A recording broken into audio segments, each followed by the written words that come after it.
کہ اپنے دھویں سے اپنے پڑوسی کو پریشان نہ کرو۔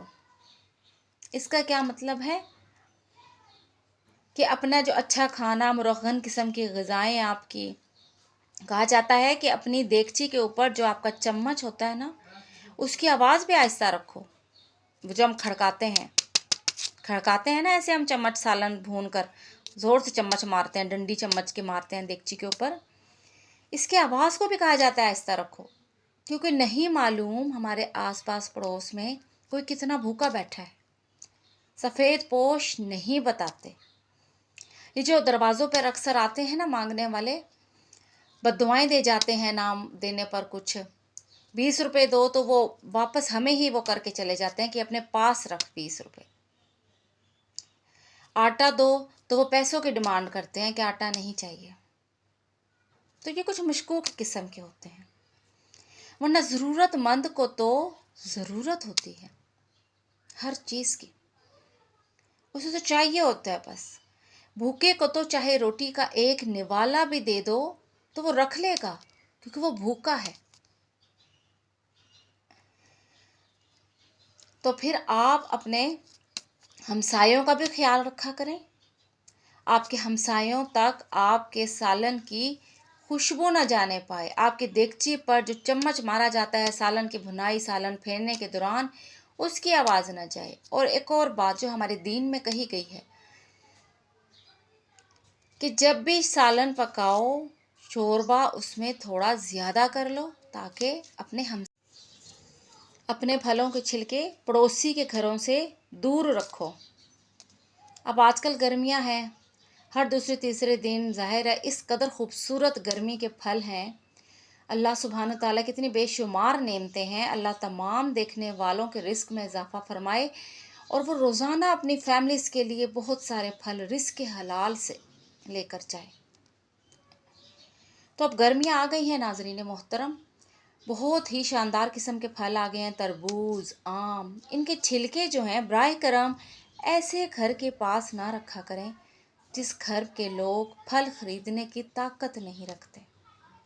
ان کو چھپا کر، ان کو پھینک کر آیا کریں، تاکہ کوئی مایوسی، محرومی کا شکار نہ ہو۔ اگلی چیز آ جاتی ہے لیبر، غریب مزدور، یعنی جو ہوتے ہیں گھر کی تعمیر، کنسٹرکشن کر رہے ہوتے ہیں۔ بعض اوقات یہ بھی دیکھا جاتا ہے کہ جب ان کا حق مارا جائے، ان کو ساتھ برا سلوک کیا جائے، بد سلوکی کی جائے، کہتے ہیں کہ مزدوروں کی نظر بھی اکثر کھا جاتی ہے۔ اب تو سائنس بھی یہ بات ماننے لگی ہے، ایول آئی، بیڈ آئی جسے کہتے ہیں۔ حضرت علی کرم اللہ وجہہ کے کئی فرامین ہیں اس بارے میں، نظر بد پر آل رسول و اصحاب رسول کے کئی فرامین ہیں اس بارے میں۔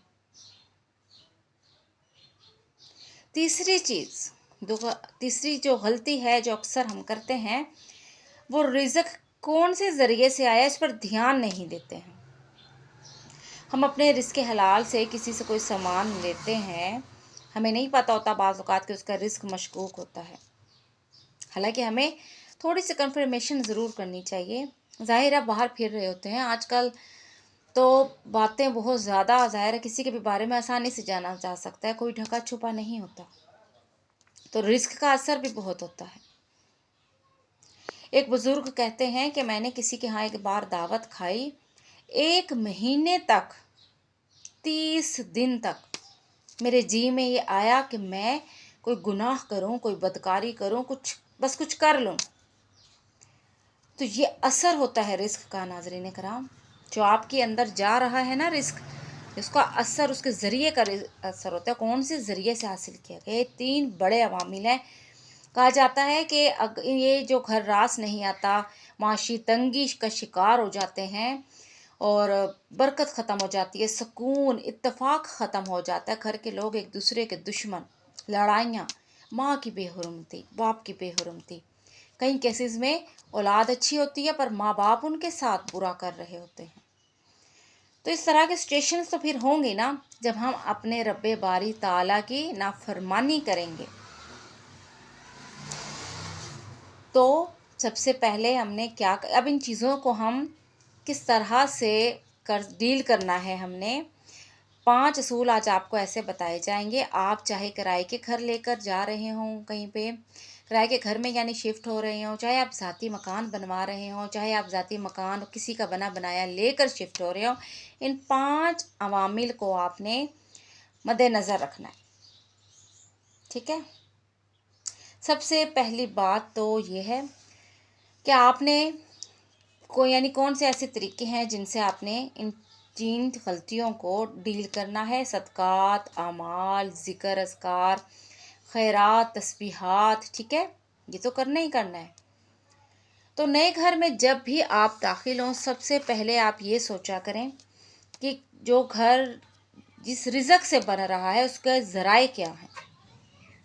جو مشکوک رزق ہوتا ہے نا، وہ کبھی زندگیوں میں، وہ کبھی نسلوں میں سکون نہیں رہنے دیتا، ناظرین کرام، چین نہیں رہنے دیتا۔ شیخ الوظائف کہتے ہیں، حکیم محمود صاحب، کہ کسی کے بیٹے نے ایک بار خودکشی کر لی۔ بہت بڑا ان کا گھر تھا، گرمی تھی بہت، اتنا بڑا گھر تھا کہ دائیں طرف الگ باغیچہ تھا، بائیں طرف الگ باغیچہ تھا۔ 35-40 سال ہو گئے تھے اس کوٹھی نما گھر کو بنے ہوئے۔ تو جب شدید دھوپ آ گئی، وہ کہتے ہیں کہ میں نے چرپائی کو گھسیٹا، ایک بہت خوبصورت بیل تھی، اس کے نیچے ہم لے کر آ گئے۔ اپنے علاقے کا مجسٹریٹ تھا وہ، جس کے بیٹے نے خودکشی کی تھی۔ اب دیکھیے کہ اس نے گھر کیسے تعمیر کروایا۔ بھٹے والے کو حکم تھا کہ اتنی اینٹیں پہنچانی ہیں تم نے، ورنہ تمہارا بھٹا کسی بھی شکایت کی وجہ سے سیل کروا دیا جائے گا، سیل ہو جائے گا۔ سیمٹ والے کے ذمہ تھا کہ تو نے اتنا سیمٹ بچانا ہے، اتنا یعنی پہنچانا ہے، ورنہ 2 نمبر سیمٹ تو بیچ رہا ہے، تجھ پر یہ آبجیکشن میں لگا دوں گا۔ دھمکی، یعنی دھمکیاں دے کر۔ ریت والے، اینٹ والے، ہر مٹیریل والے کی یہ ذمہ تھا کہ تو نے اتنا مٹیریل پہنچانا ہے ہمیں، ورنہ پھر نتائج کا ذمہ دار رہنا۔ تو اس گھر میں کبھی انہوں نے سکون کا سانس نہیں لیا۔ گھر تو بنا لیا، محل نما، کوٹھی نما، خوبصورت گھر۔ بیوی اس کی آتے ہی مر گئی گھر میں۔ اب بیٹا بضد تھا کہ ماں کو گھر میں ہی دفن کرنا ہے، پچھلے باغیچے میں۔ تو پچھلے باغیچے میں ماں کی قبر بنائی گئی۔ پھر بیٹے نے بھی خودکشی کر لی، اور خودکشی سے پہلے یہ کہہ گیا کہ ماں کے قدموں تلے مجھے دفن کرنا ہے۔ اب دیکھیں، جو گھر اتنی منتوں مرادوں سے بنایا گیا، وہ گھر قبروں والا گھر بن گیا۔ اسی گھر میں قبریں بنی، اس کی بیوی کی، اس کے بیٹے کی۔ تو کیا یہ بات ٹھیک ہے؟ کسی کا حق مارنا، کسی کو ساتھ برا کرنا، کسی کی آہیں لینا۔ اب وہ مجسٹریٹ اکیلا بیٹھا ہوا، لاچار، بے بس، کوئی اس کا وارث نہ تھا۔ رزق حلال، ناظرین محترم، نسلوں کا سکون ہوتا ہے۔ یہ جو آدھی روٹی ہوتی ہے نا ہمارے ہاتھ میں، ہم اپنی آدھی روٹی کو نہیں دیکھتے، ہم دوسرے کو ہاتھ میں 2 روٹیاں دیکھتے ہیں اور کہتے ہیں یا اللہ تو نے ہمیں نہیں دی زیادہ روٹی۔ تو ہمیں یہ سوچنا چاہیے کہ جو آدھی روٹی ہے اس پر شکر ادا کرو۔ تمہارے گھر والوں کے خیر، جان و مال کی خیر کے ساتھ موجود ہے آدھی روٹی تمہارے ہاتھ میں۔ اور وہ تو خود قرآن میں یہ کہہ رہا ہے کہ تم شکر کرو، میں تمہیں اور زیادہ دوں گا۔ تم بجائے اور کی تمنا کرنے کے، تم اپنی اسی حالت پر شکر کیوں نہیں کرتے ہو؟ کالا رزق جو ہوتا ہے نا، کالے ذرائع سے حاصل کیا گیا رزق، غریبوں کی آہوں والا رزق، وہ ناظرین محترم آپ کتنے بھی وظائف کر لیں، کتنے بھی اعمال کر لیں، کتنے بھی چلے کاٹ لیں، کتنا بھی لوگوں پہ گن پوائنٹ رکھ کر اپنی منوا لیں، آپ کو سکون نہیں آئے گا، نیند نہیں آئے گی راتوں کو، کروٹیں بدلیں گے، اپنے آپ کے خلاف ہو جائیں گے، آپ کو سامنے آپ کے پیار بھرے رشتوں کا دکھ آپ کو نظر آئے گا۔ تو کیوں نہ پھر حلال رزق کو اہمیت دی جائے۔ اس کی مثال بالکل ایسی، باوضو بھی ہو جائیں، چھری بھی تیز کروا لیں، تو کیا وہ حلال ہو جائے گا ہمارے لیے؟ نہیں نا، ہرگز بھی نہیں۔ بہرحال اب آپ کاغذ پینسل اٹھا لیں، اور یہ 5 اصول اب آپ نے ایک ایک کر کے لکھتے جانے ہیں۔ گھر میں رہائش کی نیت سے داخل ہونے سے پہلے، رہائش اختیار کرنے سے پہلے آپ نے گھر کے تمام افراد نے مل بیٹھ کر 81 دفعہ سورت یاسین پڑھنی ہے۔ اول آخر 7 مرتبہ درود پاک، ہر دفعہ سورت یاسین بسم اللہ کے ساتھ شروع کرنی ہے۔ مسجد کے بچے نہیں بلوانے آپ نے، ٹھیک ہے؟ مسجد کے بچے نہیں بلوانے۔ پتہ نہیں آپ لوگ مجھ سے ایگری ہوں کہ نہ ہوں کہ اللہ کا ذکر جب بھی کرے نا، خود کرو، کسی کو نہ کہو کہ آؤ تم کر دو، میں تو نہیں کر سکتا، مصروف ہوں، تم کر دو۔ پیسے دے کر کسی کو کہہ بھی دیں، اکثر ہوتا ہے ایسا، کوشش کیا کریں کہ خود کرو، بہت اچھا لگتا ہے، بہت برکتیں ہوتی ہیں۔ تو مل بیٹھ کر آپ یہ پڑھیں، پھر ایک دفعہ گھر کے درمیان میں، ٹھیک ہے، گھر کے بالکل درمیان میں آپ نے سینٹر جو گھر کا بنتا ہے، کھڑے ہو کر 11 مرتبہ آیت الکرسی پڑھنی ہے، ٹھیک ہے؟ اور پھر آپ نے جب آپ یہ 81 دفعہ سورت یاسین پڑھ لیں گے، پھر آپ نے گھر کے ہر کونے میں 11 مرتبہ آیت الکرسی پڑھنی ہے۔ 4 کونے ہوتے ہیں نا گھر کے، ایک یہ کونا، ایک یہ کونا، ایک یہ، تو آپ نے یہاں پہ بھی 11 مرتبہ آیت الکرسی پڑھی، یہاں پہ بھی 11 مرتبہ، یہاں پہ بھی اور یہاں پہ بھی 11 مرتبہ چاروں کونے میں آیت الکرسی پڑھ لی۔ آخر میں پھر سینٹر میں گھر کے کھڑے ہو کر 11 مرتبہ آیت الکرسی پڑھنی ہے۔ پھر اگلا ہے کہ گھر کے چاروں کونوں میں 3 دفعہ اذان دینی ہے، اذان پڑھنی ہے، ٹھیک ہے؟ ایک ہوتا ہے اذان دینا، ایک ہوتا ہے اذان پڑھنا۔ اذان دینے کے لیے تو ظاہر ہے مکمل جیسے کہ مسجد میں دی جاتی ہے، آپ نے اذان پڑھنی ہے، ٹھیک ہے؟ 3 دفعہ اذان کو آپ نے پڑھنا ہے، وظیفے کی شکل میں پڑھنا ہے۔ پھر اگلا ہے کہ آپ نے وہاں جا کر 1 دن تک، 3 دن تک، 7 دن تک یا 11 دن تک، کسی بھی طاق دن تک آپ نے اتنا پکانا ہے اور ان لوگوں تک کھلانا ہے، اپنے ہمساؤں میں یا پھر آس پاس کوئی ہو جو لوگ اچھا نہیں کھاتے، جو غریب ہیں، ان لوگوں تک بھجوانا ہے سالن۔ اور آخری عمل، 5واں عمل، کہ گھر کو مہمان کی نیت سے بنائیں۔ کتنے لوگوں کو ایسے تجربات دیکھنے میں آئے ہیں، انہوں نے کرائے کا گھر لیا اور انہوں نے یہ نیت کی کہ ہمیں ہمارا گھر یا اللہ مل جائے تو ہم اس میں مہمان کا استقبال کیا کریں گے، کھلایا کریں گے، پلایا کریں گے، ہم مہمان کی عزت اور تکریم کیا کریں گے، اور انہیں ذاتی گھر مل گیا۔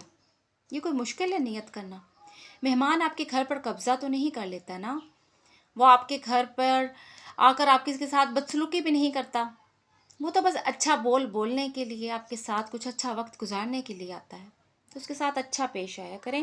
ایک جگہ پڑھا تھا کہ اگر کوئی کسی کے گھر جاتا ہے اور بغیر کچھ کھائے پیے آ جاتا ہے تو یہ ایسے ہے کہ گویا کسی قبرستان سے ہو کر آیا ہو۔ کوشش کیا کریں کہ جب بھی کوئی گھر آئے تو اس کو کچھ نہ کچھ لازمی دیا کریں، کھانے پینے کو، چائے کی پیالی، کچھ بھی گھر میں پڑا ہے۔ ہاں، اگر کچھ بھی ایسا گھر میں موجود نہیں ہے تو اللہ معاف کرنے والا ہے۔